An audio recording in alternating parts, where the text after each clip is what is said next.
Alhamdulillahirabbil alamin wa bihi nasta'in wa ala umuri dunya waddin wassalatu wassalamu ala asrafil anbiya'i wal mursalin sayyidina maulana Muhammadin wa ala alihi washabihi azmain amma ba'd. Yang terhormat Bapak Kasih Binadik Lapas Kelas 2 Gorontalo, yang mulia Al Ustadz Al Mukarram Bapak Satwan Ali SAG, hadirin yang dimuliakan oleh Allah Subhanahu wa taala, marilah acara pada sore hari ini kita buka dengan melepaskan basmalah. Bismillahirrahmanirrahim. Selanjutnya mari kita ikuti kalam ilahi yang akan disampaikan oleh rekan kita Usman Muhammad. Pada petugas dengan hormat disilakan. Oh, mohon maaf. Yang akan disampaikan oleh rekan kita Yanto Suhaib. Pada rekan disilakan dengan hormat.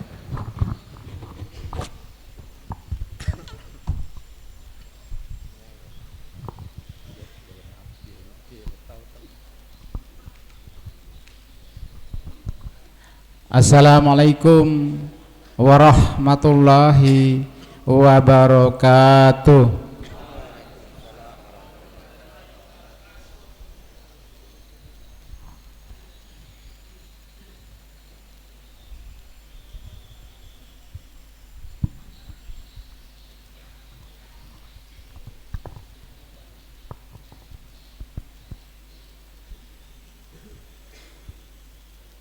A'udzu billahi minasy syaithanir rajim.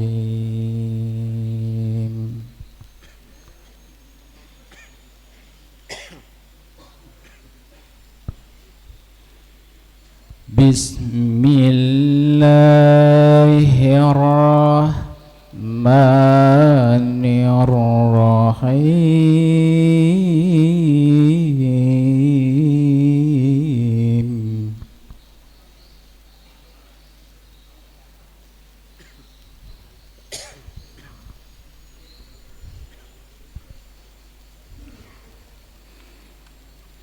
Ya ayyuhalladzina amanu idza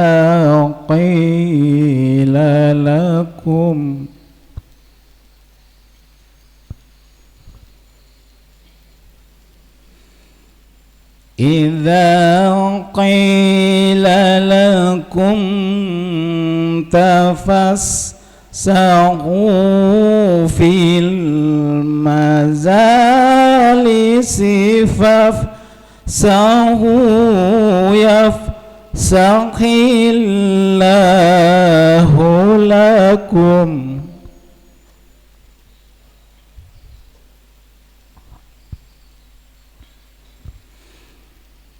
Wa idza qila ansudu fansudu yarfa'illah.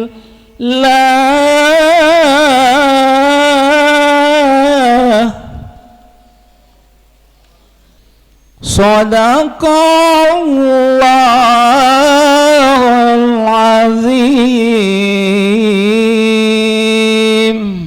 Assalamualaikum warahmatullahi wabarakatuh.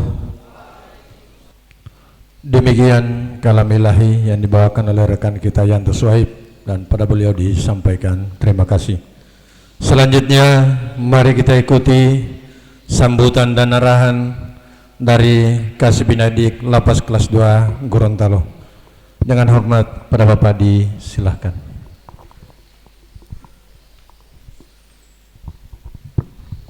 Bismillahirrahmanirrahim. Assalamualaikum warahmatullahi wabarakatuh.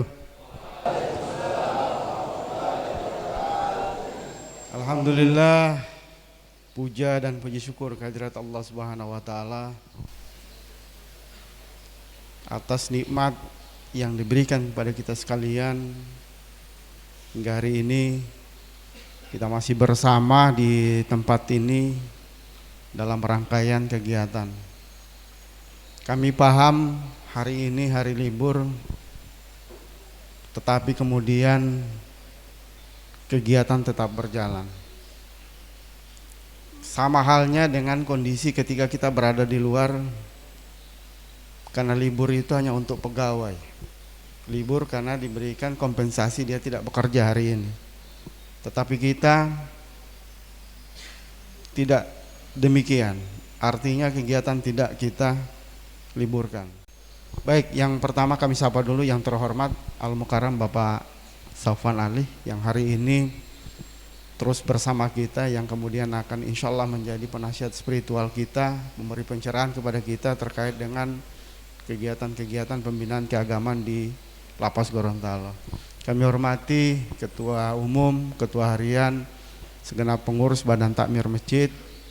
Kami cintai, kami banggakan jamaah yang insya Allah kita sama dirahmati dan dimuliakan oleh Allah Subhanahu Wa Taala.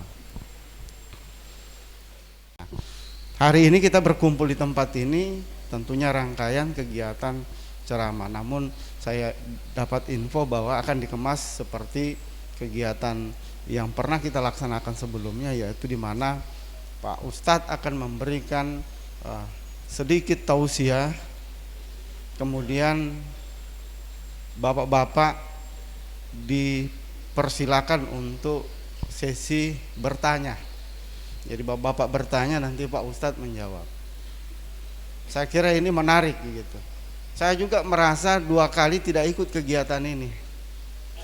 Itu kemudian merasa begitu tidak enaknya ketika tidak ikut kegiatan, karena ini penting bagi kita, penting bagi bapak-bapak juga sekalian. Jadi pentingnya di mana, Pak? Karena apa yang disampaikan atau pembinaan agama yang ada ini, ya bukan hanya, atau pembinaan agama Islam itu bukan hanya sekedar, atau Islam itu hanya sekedar mengajarkan tentang surga dan neraka. Tidak hanya mengajarkan sekedar pahala dan dosa. Ya. Sesungguhnya banyak yang terkandung di dalam ajaran-ajaran Islam yang dikuak dari Quran dan hadis. Begitu besar bagaimana tata kelola kehidupan kita untuk mencapai itu semua. Jadi bukan persoalan dosa dan pahala, bukan persoalan surga dan neraka, tetapi bagaimana juga kita bisa hidup berdampingan, bisa hidup sehat, bisa hidup rukun, damai, sejahtera. Itu semua diajarkan di dalam Al-Quran dan hadis. Nah, pentingnya itu kemudian kita mendengarkan apa yang disampaikan oleh para mubalik. Karena tidak semua kita ini berkesempatan untuk mempelajari secara mendalam. Paling tidak kita dapat seteguk dari pencerahan-pencerahan yang diberikan, dan kemudian kita amalkan, yang insya Allah itu menjadi bagian dari amanah yang diberikan kepada kita hidup di muka dunia, di muka bumi ini. Nah, insya Allah sebentar barangkali seperti itu Pak Ustadz akan menyampaikan beberapa konsep tentang Islam itu sendiri, konsep tentang bagaimana beribadah itu, ya, bagaimana konsep hidup antara sesama manusia dengan manusia, manusia dengan Allah. Nanti setelah itu barulah kita bertanya, ya. Artinya pertanyaan-pertanyaan kita ini kemudian tidak mengarah kepada kompleksitas khilafiyah, kemudian menimbulkan pertentangan di sana. Kita bertanya betul-betul memang kita ingin pencerahan tentang apa yang kita tanyakan. Dan ini dibuka untuk semua. Saya kira mungkin itu, mohon maaf bila berlebihan. Terima kasih, wabillahi taufiq wal hidayah. Assalamualaikum warahmatullahi wabarakatuh.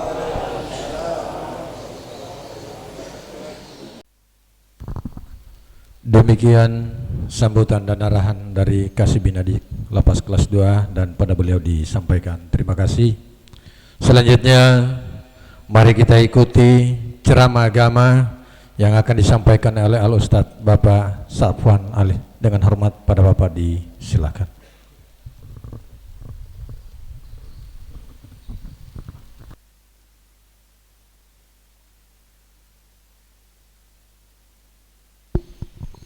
Assalamualaikum warahmatullahi wabarakatuh.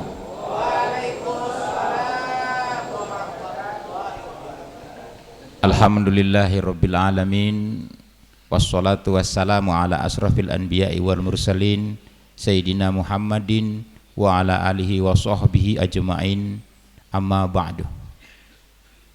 Puji syukur padamu ya Allah Rabbul alamin. Rahmat dan karuniamu senantiasa Engkau curahkan kepada kami hingga kami tetap dapat menggunakan, memanfaatkan indera kami untuk bisa melihat, bisa mencium, bisa mendengar, bisa berucap, bisa berpikir, bisa memegang, bisa melangkah.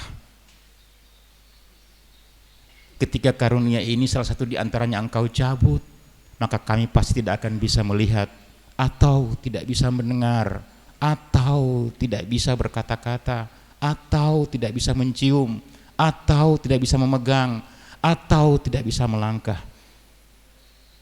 Semoga Engkau karuniakan ya Allah, akan senantiasa kami coba untuk kami kembalikan kepadamu dalam bentuk syukur kami kepadamu ya Allah.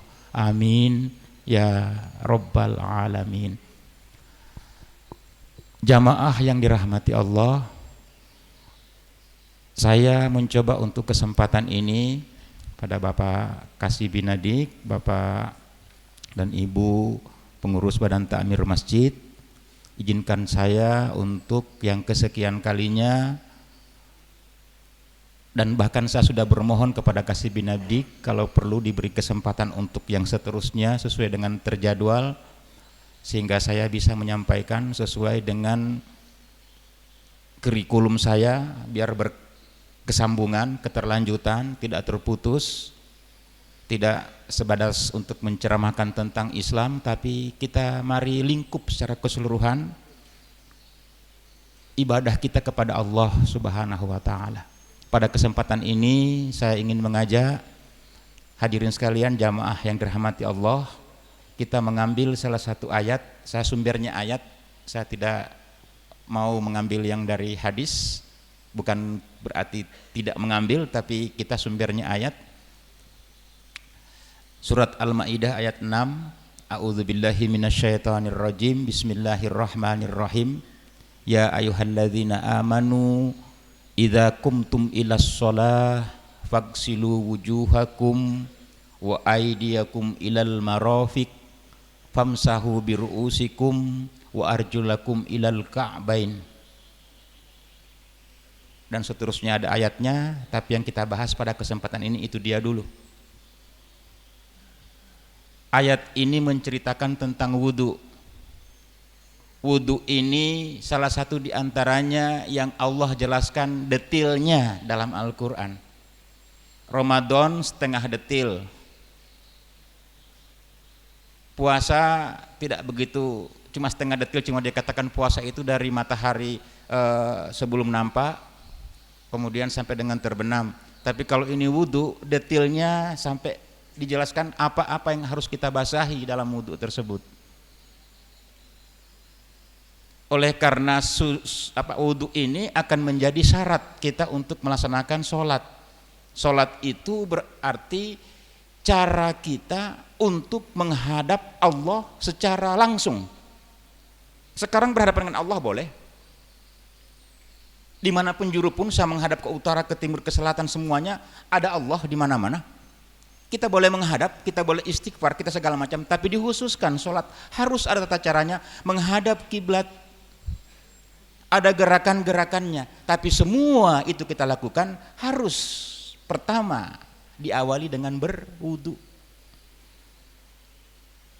Tidak ada penghambaanmu dalam bentuk sholat kalau tidak berwudu. Makanya wudu ini kemudian kita mulai coba uraikan kembali, sehingga kadang-kadang DP hasil kecil. Kita bertanya, kenapa kita sembahyang masih gelisah? Kenapa kita berwudu masih galau? Kenapa kita begini masih tidak nyaman? Kenapa kita begini masih pusing kita pe kepala? Kenapa? Bukan alat-alat ibadah itu yang salah, tapi mungkin kita mempraktekannya yang tidak sesuai ataupun belum tepat sesuai dengan kondisinya. Di sini kita bisa pahami bahwa wudu itu untuk sholat, itu dulu yang utama. Idza kumtum ilas sholah, apabila engkau hendak kumtum koma yakumu kum, mendirikan sholat, memproses ibadahmu mulai dari berdiri, ruku, sujud, duduk, bangun lagi, itu adalah kum, koma, mendirikan sholat. Sebelum engkau lakukan itu, fagsilu wujuhakum, basuhlah mukamu, wa aidiyakum, dan tanganmu, ilal marofik, sampai dengan ke siku, famsahu biru'usikum, usaplah kepalamu, wa arjulakum, dan kakimu, ilal ka'baini, sampai ke mata kaki. Itu yang dikatakan wudu. Nah, makanya kita praktek sekarang, coba kita praktek, nanti ada pertanyaan bagus, entah seputar itu dia atau seputar yang ada kaitannya dengan itu dia, biar bagus perkembangannya. Ada semacam koreksi, ada juga semacam ada hal yang perlu saya kaji ulang untuk menjadi bahan pembelajaran kita pada setiap kali pertemuan seperti ini. Yang pertama, wudu ini rangkaiannya harus begitu, tidak boleh duluan kaki atau duluan tangan, harus wajah dulu.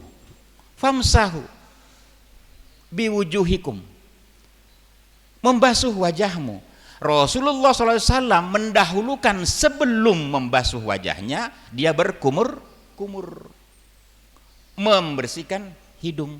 Kenapa? Karena itu bagian daripada wajah yang tidak bisa terkena air kalau tidak dibersihkan terlebih dahulu.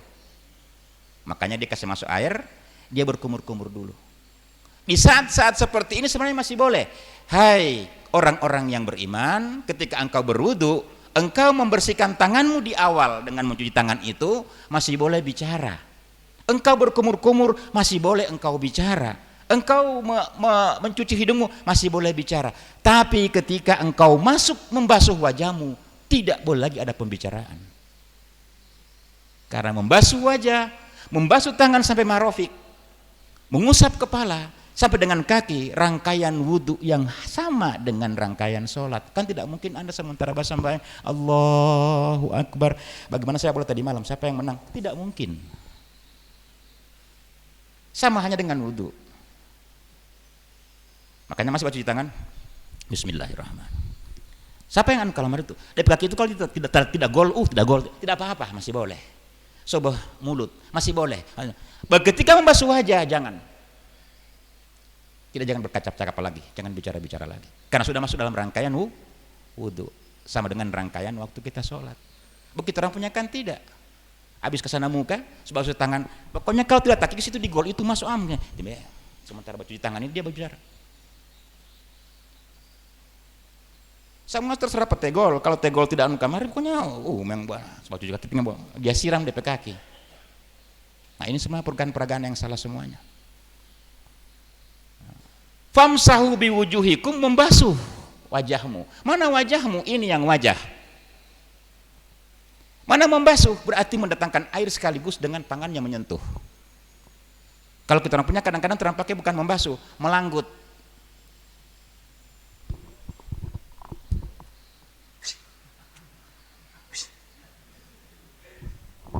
Bahetanggu talio itu. Ambil air, datangkan di wajah, kita usap, membasuh namanya. Berapa kali? 1 kali mutlak. Kalau engkau rasa harus 2 kali boleh.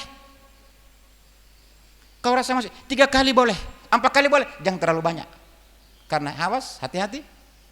Rasul menyarankan wudu dengan sebaik-baiknya, tapi hati-hati jangan engkau boros air dalam berwudu. Karena air itu dibutuhkan oleh orang hidup yang banyak.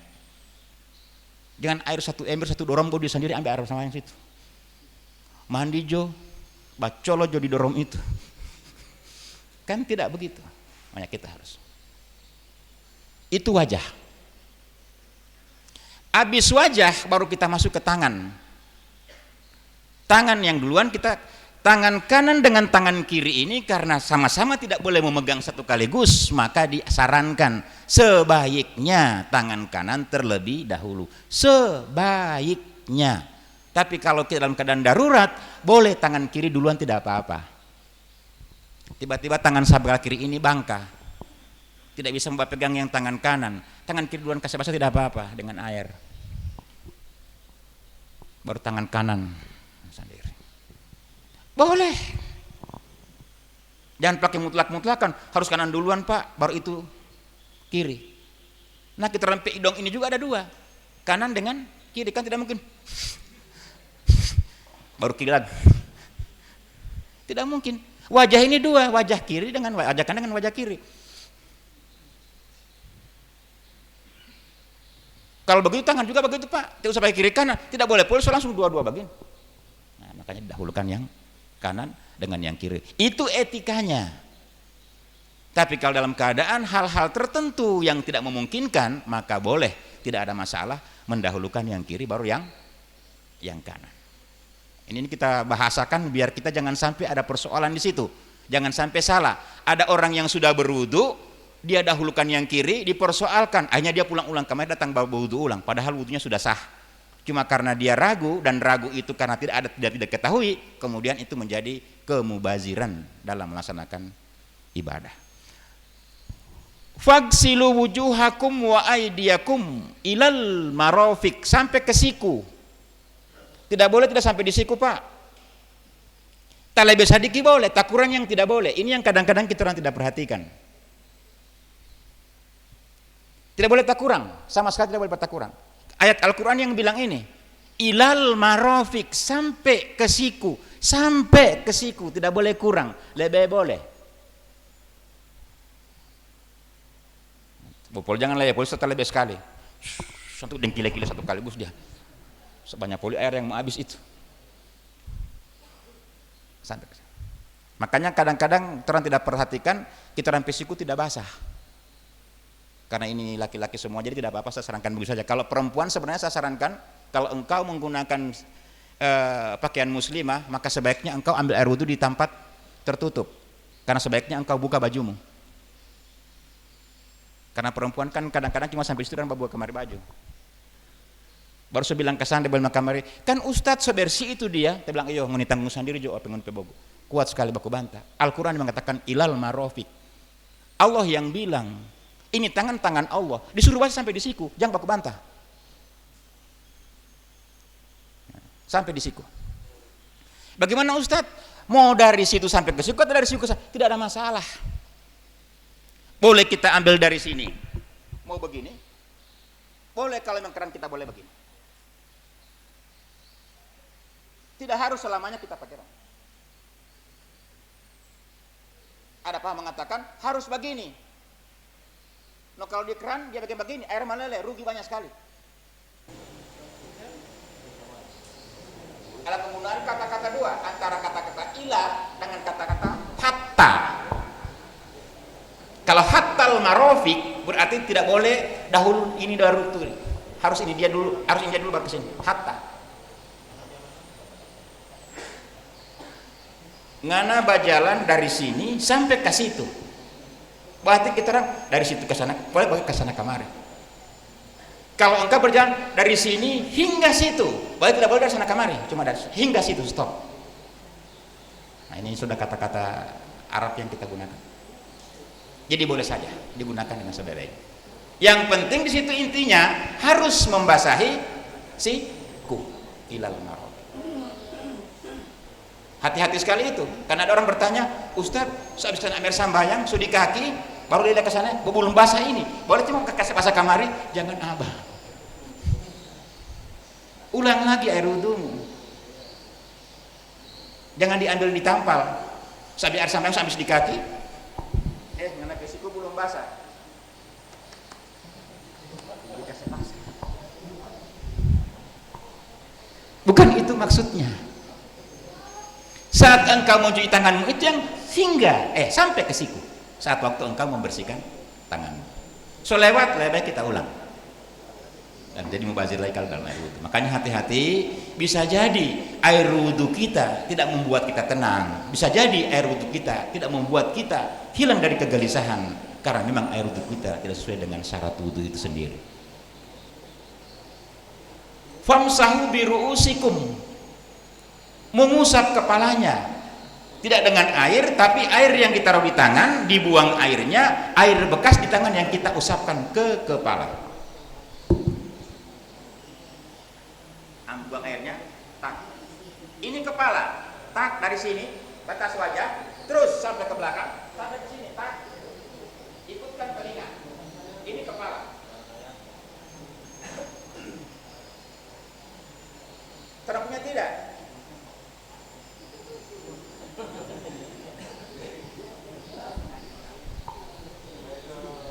Saya korban dengan itu. Dari SD saya dapatkan begitu, mencuci ubun-ubun. Jadi ubun-ubun. Pantas. Begitu tak bisa air sampai masih suka bamaki. Karena kepalamu tidak terkontrol dengan wudumu, yang kau basah cuma ubun-ubunmu. Kita akan bahas DP kebalikannya kenapa di situ. Tidak usah takut dengan hilangnya ganteng, pakai jo, biar begitu tidak apa-apa. Nanti biar basisir ulang baru. Nah, tidak apa. Tidak masalah. Biasa saja, usap kepala. Bahkan ada imam yang mengatakan kalau perlu sampai dengan kulit kepalamu basah. Aturan tidak perlu tahu terus kasih itu lagi. Yang penting kita orang kepala itu rambut yang melekat di sini basah sekaligus dengan kepala. Ada yang mengatakan boleh cuma sampai dengan di sini. Dalam rangka apa dulu itu? Sampai kapan dulu? Ketika dalam keadaan kita harus irit air, boleh saya dalam kondisi yang seperti itu. Tapi ketika ada airnya maka kita orang harus menggunakan secara keseluruhan. Setelah habis dari kepala semuanya, kemudian kita menanjak ke kaki, makanya kakinya kita harus basuh, kakinya kita cuci dengan kita gosok, bukan kita siram. Nah.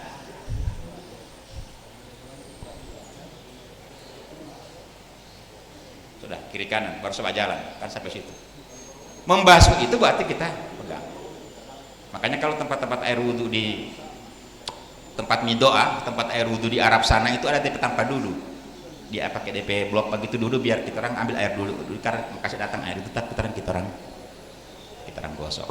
Ilal sampai ilal Ka'bah ini sampai dengan mata kaki. Lebih sedikit boleh, cuma jangan sampai kurang dari mata kaki. Saya pelajari kenapa itu yang disebutkan oleh Allah. Kenapa wajah? Kenapa tangan? Kenapa kepala? Kenapa kaki? Ternyata itu adalah pusat-pusat saraf kita. Tangan itu semangat kita, kaki itu gerakan kita, wajah itu fuad kita, kepala itu adalah otak kita. Itu pusat-pusat saraf. Makanya orang yang senantiasa cuci muka, DP hati tenang. Sering disarankan begitu. So marah dia, cuci muka dulu, biar ini tenang. Dalam saraf wajahmu itu ada hubungannya langsung ke batinmu. Makanya orang-orang habis berdoa, alhamdulillah, karena ke batin. Kan tidak? Amin. Alhamdulillah, buku-buku yang dia sakit tidak mungkin. Pasti muka, karena saraf wajahmu sampai dengan ke batinmu, fuada di batin itu. Kenapa orang salaman itu kemudian orang tua, anak orang tua harus cium tangan, menampilkan mukamu ke situ, biar sampai ke fuada. Kenapa orang yang bersahabat betul-betul ketika ketemu cipika-cipiki mempertemukan pipi itu betul-betul pipi, biar sampai ke fuada. Itu sarafnya. Nah, saraf kepala dibasuh itu otakmu. Jadi otakmu jadi encer, otakmu jadi bagus, otakmu jadi berpikir macam-macam itu karena engkau basahi dengan air wudhumu. Hatimu akan jadi tenang ketika engkau bisa mengusap wajahmu dengan air wudhu dengan baik.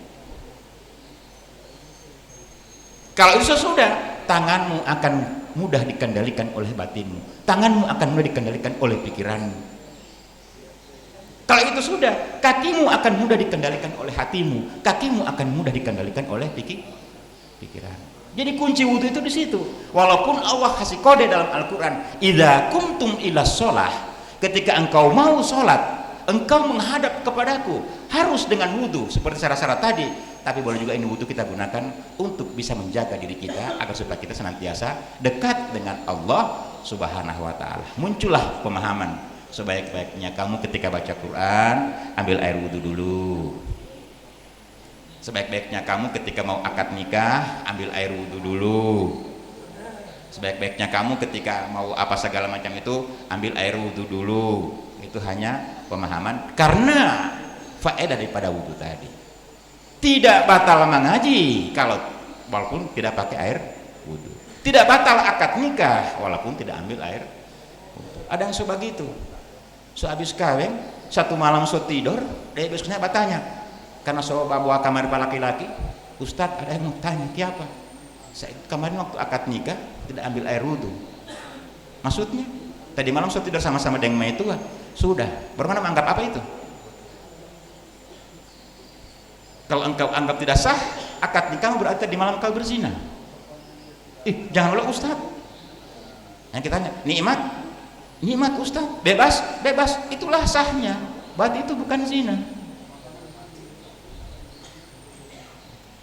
Kalau ada kekhawatiran, itu zina ada nama.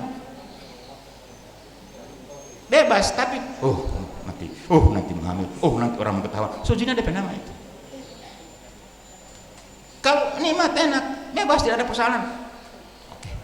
Allah meridhoi itu dia. Tidak usah engkau berwudu, cuma engkau perkuat dengan sholatnya. Istighfar kepada Allah Subhanahu wa Ta'ala.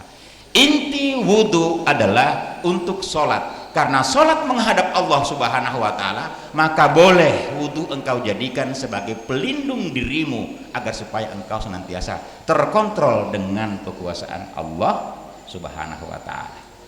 Sambil air wudhu tiba-tiba orang senggol, ambil air sampah yang kita, kalau tidak anak maki-maki habis ente karena takut mulus habis berkumur-kumur air wudhu. Kenapa Rasul kasih bahasa mulu lebih dahulu? Agar supaya kita tidak berkata-kata yang membatalkan wudhu kita. Kenapa hidung? Karena hidung ada lubang di perkas bersih agar supaya kita tidak mencium hal yang membatalkan wudhu kita. Kenapa telinga? Biar telinga lubang agar supaya tidak mendengar hal-hal yang bisa membatalkan wudhu kita. Itu hakikat daripada wudhu. Berwudhulah yang benar. Mulai saat ini terang coba, kalau yang sudah sebegitu teruskan saja. Cuma kalau belum begitu, ya mulai kita orang praktekkan, memperhatikan wudhunya. Awali dengan Bismillahirrahmanirrahim. Semua perbuatanmu sebaiknya engkau awali dengan Bismillah. Bismillahirrahmanirrahim. Tak, ambil air wudhu. Setelah selesai ambil air wudhu, kemudian kita berdoa, asyhadu an la ilaha illallah wa asyhadu anna muhammadar rasulullah. Allahumma ja'alni minat tawabina wa ja'alni minal mutatahhirin. Ustadz belum hafal segala macam, angkat tangan jo, ya Allah jadikan wuduku sebagai pelindung diriku. Boleh, tapi jangan boleh terus.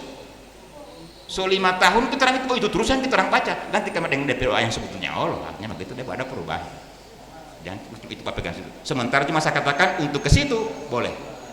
Doa yang engkau ucapkan sesuai dengan batinmu akan lebih utama dibandingkan engkau mengucapkan tanpa engkau ketahui makna apa yang engkau ucapkan. Ini untuk wudu, karena toharo ada 2, wudu dan mandi. Wudu ada 2, wudu air dengan wudu debu, yaitu tayamum. Mandi ada 2, mandi wajib dengan mandi sunat. Untuk mandi nanti kita bahas pada tatap muka berikutnya. Sampai di wudu ini dulu. Ketika tidak menemui air, maka silakan engkau bertayamum. Tayamumnya apa? Cuma menggunakan debu. Yang apa yang dibersihkan di tayamum? Cuma wajah dengan tangan. Perlu dikasih keluar ini dia? Tidak perlu. Cara tayamum itu hanya isyarat untuk ibadah. Ketika sama sekali engkau mendapatkan sholat sedangkan engkau tidak memiliki air untuk berwudu, cuma 1 kali. Debu pun dicari kamar debu yang betul-betul soidan. Debu yang soidan itu debu yang tidak nampak. Sebaik-baik debu yang tidak kelihatan. Jangan dicari. Oh Mbak Abu, pakai di situ. Gosok di muka, baminya, PC NTP muka, kotor DP jadi.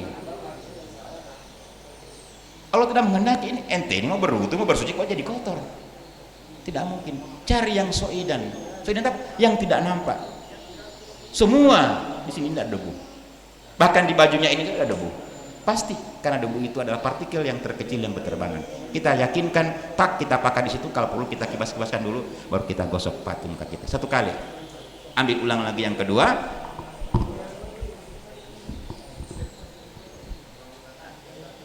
Ambil gini, gosokkan di wajah.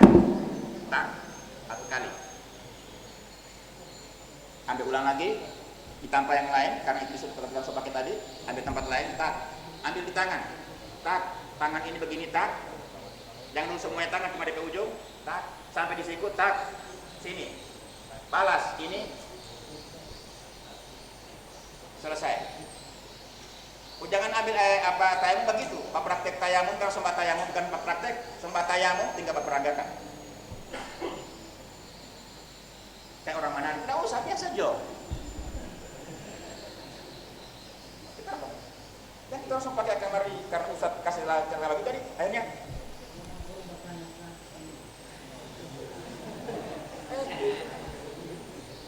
itu hanya memperjelas saja, tapi tidak seperti itu kondisinya.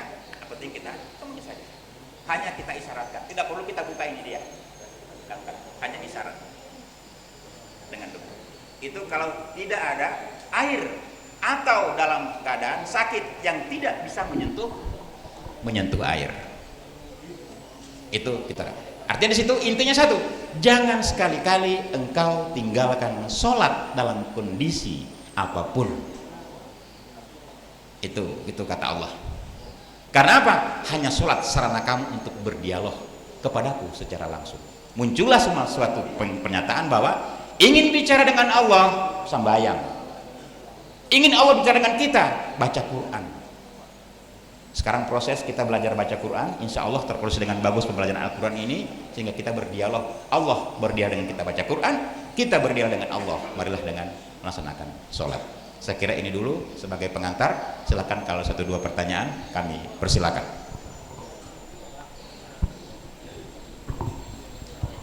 Terima kasih Pak Ustadz. Saya kira belum berakhir. Dan selanjutnya kita buka sesi tanya jawab, tapi saya mohon Pak kasih sampai jam berapa biar tidak jam 5 tepat, kurang lebih 20 menit waktu kita bersepakat untuk melakukan tajab. Kami buka penanya 3 orang pertama. Angkat tangan. Ya, Pak Is, maju. Ada lagi? Atau satu dulu ini? Ya, karena yang angkat tangan baru 1, kita beri kesempatan untuk silakan bertanya. Assalamualaikum warahmatullahi wabarakatuh. Izin tanya Pak Ustadz. Jadi Pak Ustadz, kita kan habis wudhu sholat maghrib, kan rencananya tidak lagi mau wudhu selesai maghrib tunggu isya, baru tiba-tiba buang angin. Jadi untuk menyempurnakan wudhu lagi, apakah kita mencuci wajib dulu atau langsung wudhu? Begitu, untuk menyempurnakan wudhu. 1, masih ada? 3 penanya, masih 2? Ada? Silakan. Ya.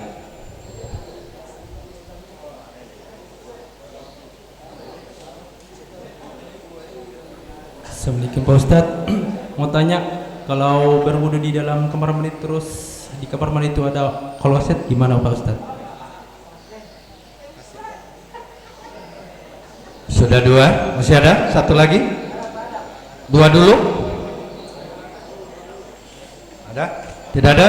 Kita 2 dulu. Intinya pertanyaannya Pak Ustadz, setelah habis maghrib bakonto, apa masih membaca dulu baru mau wudu ulang? Yang kedua, apakah bisa berwudu di WC? Itu kuncinya. Makasih. Terima kasih, saya coba jawab. Saya mau mencoba untuk kita orang ilmiah, biar kita orang baku bawa bagus terang pola terampe. Jadi bukan mencari ustadz paling benar, bukan masalah itu, tapi kita orang cari sama-sama, kita orang temukan kenapa sampai begitu. Jadi bukan nanti habis maghrib, mau habis lohor, mau habis subuh apa segala macam, wudumu batal ketika engkau mengeluarkan sesuatu dari tempat keluarnya kotoran. Ada dua tempat keluarnya kotoran, dubur dan kemaluan. Kemudian disepakati yang keluar dari dubur itu dua, yang berbentuk anginnya itu kentut, yang berbentuk benda dikatakan tai, kan begitu. Berbentuk cair dikatakan kincing. Jadi yang bilang kincing, berak, kentut ini buat DP istilah. Intinya dia keluar dari dua tempat itu. Jadi ketika ada orang yang bakonto lewat ketiak, orang yang bakonto lewat tidak membatalkan wudu itu. Hanya karena angin ini keluar dari tempat keluarnya kotoran, maka kemudian dia harus membatalkan wudu. Sekarang intinya tuh, ketika angin itu diyakini bercampur dengan benda selain angin, maka kita harus cebok. Dalam kurung puingong.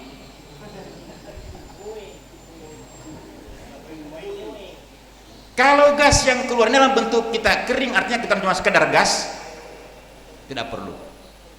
Baru bagaimana mau cari tahu Ustaz? Yang gas atau tidak tahu, cuma ente sendiri yang tahu, karena ente yang mengeluarkan. Jadi kira-kira begitu kita buang angin, dapat rasa bahwa seperti soba ada cairannya, ya silakan kita cebok terlebih dahulu. Tapi kalau tidak perlu. Awas, saya takkan rumus. Ketika engkau ragu, maka harus engkau cebok. Tapi ketika engkau yakin, maka yakinmu tidak boleh engkau ragukan. Enak toh? Tidak, sudah tidak, jangan engkau ragukan. Tapi kalau ragu lebih dulu, tantuso, sudah ambil untuk saya, cebok saja. Kalau yakin lebih dahulu, itu ada rumusnya itu, al yakinu la yuzanu bisakki. Keyakinan tidak akan bisa dirusak oleh keraguan-raguan. Kalau yakin lebih dulu datang, maka ragu kita lemparkan. Tapi ragu lebih dulu datang, batalkan, kita rampungin keraguan itu. Ngopi di kota, ragu anak, ragu jo, tidak usah diyakinkan. Tapi anda yakin, maju, bisa jadi dengan sesuatu yang kau hadapi pun akan mendapatkan sesuatu hal yang baik. Saya yakin dengan begini mau jadi begini. Karena nanti orang marah-marah kami, orang bilang selama tidak apa-apa. Kita punya keyakinan. Bisa jadi dengan marahnya orang lain itu ada hikmah di baliknya. Tapi kalau ragu duluan, suka mau pergi maju sama Pak Kasih bin Adik, anak ini ragu. Sudah ragu saja, tidak usah batalkan saja, tidak usah. Kalau yakin, bilang. Karena nanti Kasih bin Adik kemarin, apa nggak tidak ada masalah. Ada hikmah di balik semuanya itu. Jadi tadi itu, kalau seandainya keluar angin, kemudian ada yang lain selain angin yang dirasa bagi kita yang mengeluarkannya, silakan kita cebok dulu, kemudian kita ambil air wudu. Yang bakuriki ya, batal di antara isya semua kamat. Karena som bakuriki, kita orang yang penting ambil air wudu, terang abaikan itu puingo itu. Terang yakin itu so puingo, terang yakin soan, berarti kita orang alah kan tidak ada orang tahu. Jangan begitu. Jangan ada dusta di antara kita, khusus yang masalah-masalah begitu. Nah, tetap kita orang ambil saja. Karena ini apa? Kita dengan Allah, bukan dengan siapa-siapa. Kalau dengan orang lain mungkin kita bilang, dia tidak tahu. Tapi ini Allah yang maha tahu. Allah juga akan mengendalikan keraguan dalam batin. Ya, ini untuk tadi. Kalau tetap kita buang saja, maka jangan ditahan-tahan. Bahkan ini sampai dengan titik satu saat akan saya sampaikan, kita sudah membahas sholat, tidak boleh sasambayang batahan-tahan konto. Allahu Akbar. Tahan konto tidak bisa. Jadi harus dimerdekakan dulu. Ya, keluarkan dulu, tidak apa-apa. Karena itu adalah merupakan satu karunia dari Allah Subhanahu wa taala. Sekiranya gas tidak keluar dari tempat-tempat itu, maka sebenarnya perut kita akan seperti kayak balon, tambah. Sudah dibasar, meledak, selesai. Pertanyaan yang kedua terkait dengan masalah tempat air wudu. Tempat air wudu tidak ada persoalan. Yang jadi persoalan ini wudunya, air wudunya. Ini sudah saya sampaikan kepada ibu-ibu majelis taklim saya di jamaah itu. Seharusnya ibu-ibu kalau mau ambil air wudhu itu di kamar mandi atau di WC. Jangan di tempat terbuka di masjid yang tempat ambil air wudhu yang umum. Kenapa? Karena ibu harus buka jilbab, buka juga baju. Karena harus marofik sampai ke sini, kepala ibu harus ibu usap. Harus dibuka itu semuanya. Harus tempat. Ustadz, tapi kan ada WC, apa boleh? Boleh saja. Darurat itu boleh. Kalau belum ada tempat wudhu yang tertutup, boleh. Yang penting kita mengambil airnya, air yang mengalir. Tapi kalau kita orang yakin air yang ada di ember di WC itu bersih, tidak ada masalah. Karena yang utama itu wudhu, wudhunya dengan airnya, bukan tempatnya. Awas saya katakan, ketika kita jijik, ketika kita ragu, batal semuanya itu. Saya katakan tadi toh, rumusnya situ. Kalau yakin jangan ragukan, tapi kalau ragu berarti batal. Biar lebih bersih. Sobat tampung air tiba-tiba Pak, DP lumut Pak kuning-kuning. Ini dia, ini tai atau lumut? Mengalir dari sana, oh dari sana kamar ini dia seragu, padahal bukan kotoran. Bisa jadi lumut. Waktu terang seragu, sudah buang jangan pakai. Itu maksudnya. Jangan dipaksakan. Oh, pokoknya lumut ini dia. Ternyata kok tayang diizinkan sudahnya. Misalnya di sini. Jangan sampai demikian. Makanya mengambil air wudhu di WC, apalagi dalam keadaan darurat, no problem. Silakan. Kita ambil dari air yang mengalir atau dari air yang itu sempat dipersoalkan di teman-teman di majelis taklim, terutama ibu-ibu, bagaimana Ustadz kita mengambil air wudhu di WC, apalagi di tempat ada kloset. Begitu kita angkatnya di kloset itu kan sudah tercemar di situ. Nah saya tanya, ibu tadi waktu buang air kecil baca pakai apa? Pakai air itu kan Bu? Iya.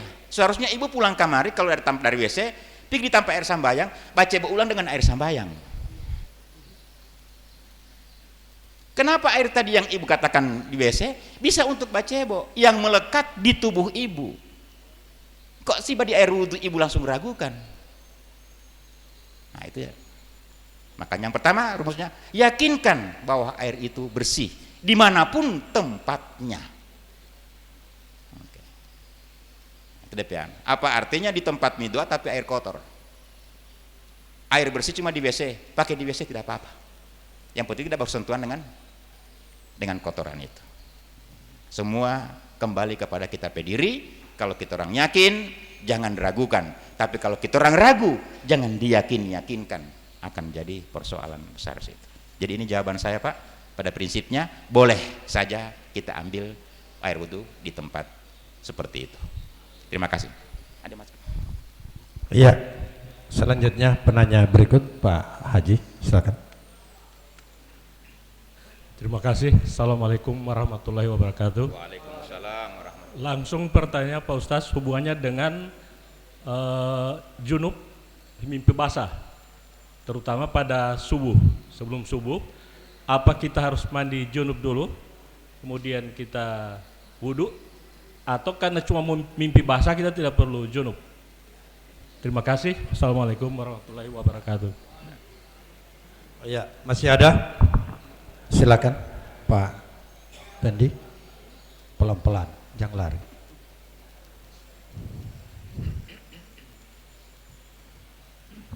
Assalamualaikum warahmatullahi wabarakatuh. Langsung tanya Pak Ustadz. Pertama, kalau biasanya kita kentut, kita ragu apa ini kentut atau tidak, cuma semacam gerakan sedikit di pantat. Apa itu sudah membatalkan air wudhu atau tidak? Yang kedua Ustadz, bagaimana caranya kita mewudhukan orang yang sakit?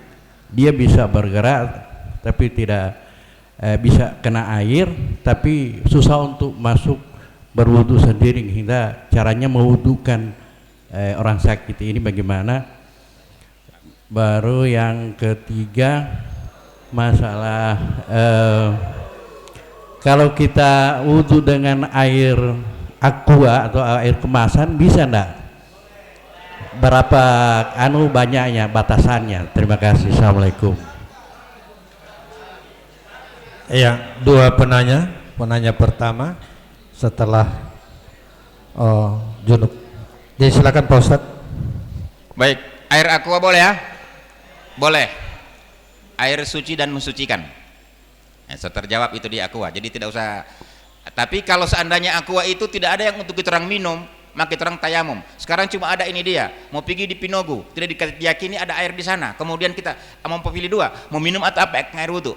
Jangan bagaya, jangan pastel dengan air wudu ini kada Tuhan. Tidak usah. Ini untuk minum, batayamum untuk wudu. Oke? Nah, itu DPA. Kan lebih utama. Yang kedua, pertanyaan tadi timbul seperti gelembung. Ya kita orang yang tahu ini gelembung ini. Ketika engkau ragu, batalkan. Kalau engkau yakin itu bukan kentut, lanjutkan. Jadi itu DP Pak. Saya tidak bisa menjawab DP karena yang bisa mengetahui itu sering itu Pak. Karena kadang-kadang begitu ini pantat kalau so pernah so lama dia tidak dicebok kemudian kita itu kan kadang-kadang ada bekas antara air dengan anunya kan baru itu bagian kamar baru kamar itu lo butuhnya itu betul buk. Nah, itu kontra atau tidaknya. Sekarang perasaannya begini. Batas kentut itu di dubur. Ketika dia keluar di antara kedua belah pantatmu bukan kentut DP nama. Apa rasa itu Pak? Kalau dia keluar dari mata pantat langsung itu sudah konto biar cuma selembut apapun namanya DP nama so konto itu. Batal. Baik, itu pertanyaan. Yang tadi yang satu itu pertanyaan apa? Yang Bapak minta lagi? Membutuhkan orang sakit. Untuk orang sakit mutlak kita pakai dengan tayamum. Orang sakit walaupun dikatakan dokter masih boleh menyentuh air, kita pakaikan tayamum. Kita tayamumkan. Itu. Tidak usah kita wudukan lagi. Walaupun dia bisa menyentuh air. DP sakit cuma sakit yang lain. Dia bisa menyentuh air, tidak boleh bergerak. Kita jangan pakai air wudu lagi. Kita tetap harus sebagai tayamum. Cuma dua anggota, wajah dengan tangan. Karena dia sakit dalam keadaan berbaring. Itu ringannya. Itu dalam ayat Quran. Wa in kuntum mardo ala syafarin, ketika engkau sakit atau dalam perjalanan, bolehlah engkau dengan tayamum. Gitu aturan. Yang tadi masalah mandi junub. Kalau sholat itu kita harus wudu. Kalau kita junub, maka mandi dulu kemudian kita wudu. Tidak ada yang bilang kamar kan cuma mimpi basah apa segala macam. Semua sesuatu yang keluar dari tempat keluarnya kotoran selain yang dibilang membatalkan secara biasa, kita pakai mandi. Yang dibilang keluar sperma itu sama juga dengan orang keluarnya ketika bersetubuh. Sperma itu bukan najis. Tapi Allah syaratkan baiknya engkau ketika keluar spermamu engkau mandi. Karena dengan engkau mandi itu saraf-sarafmu basah sebagai pengganti spermamu. Coba saja. Kalau suka keluar sperma banyak-banyak, tidak usah mandi. Loyo ente. Sawa. Saya Allah sama. Terang sama-sama laki-laki satu jenis kita orang. Tapi ketika kita orang mandi kan langsung segar ulang. Itu karunia Allah. Tidak bisa engkau dapatkan pengganti spermamu kecuali mandi. Makanya Allah syaratkan kita dengan mandi. Mandinya apa? Mandi wajib itu mandi semua basah. Jangan ada yang tidak basah. Semuanya basah. Tidak disarankan pakai sabun. Yang penting dia basah mandi. Saraf-saraf kita orang merangsang ulang lagi segala macam. Nah, nanti kita akan bahas di bab mandi itu Pak ya. Insya Allah 2 minggu tetap menghadap ke depan. Belum selesai toharo ini. Kita akan bahas lagi rame khusus bab tentang mandi. Saya kira waktu ini juga cukup. Insya Allah kita langsung doa ya. Kita langsung doa bersama-sama. Bapak sekalian, kita siap dengan doa ini. A'udzubillahi minasyaitonirrajim. Bismillahirrahmanirrahim. Astaghfirullahaladzim. Astaghfirullahaladzim. Astaghfirullahaladzim. Astaghfirullahaladzim. Bismillahirrahmanirrahim. Alhamdulillahirabbil alamin arrahmanirrahim maliki yaumiddin iyyaka na'budu wa iyyaka nasta'in ihdinas siratal mustaqim Siratal ladzina an'amta 'alaihim ghairil maghdubi 'alaihim waladdallin. Amin. Allahumma shalli ala Muhammad wa ali Muhammad kama shallaita ala Ibrahim wa ali Ibrahim, mubarik ala Muhammad wa ali Muhammad kama barakta ala Ibrahim wa ali Ibrahim innaka Hamidum Majid. Rabbana 'alaika tawakkalna wa ilaika anabna wa ilaikal masir. Rabbana atina min ladunka rahmatan wa hayyi' lana min amrina rasyada. Rabbana atina fid dunya hasanah wa fil akhirati hasanah wa qina adzabannar. Subhana rabbika rabbil izzati amma yasifun wa salamun alal mursalin walhamdulillahi rabbil alamin. Assalamualaikum warahmatullahi wabarakatuh.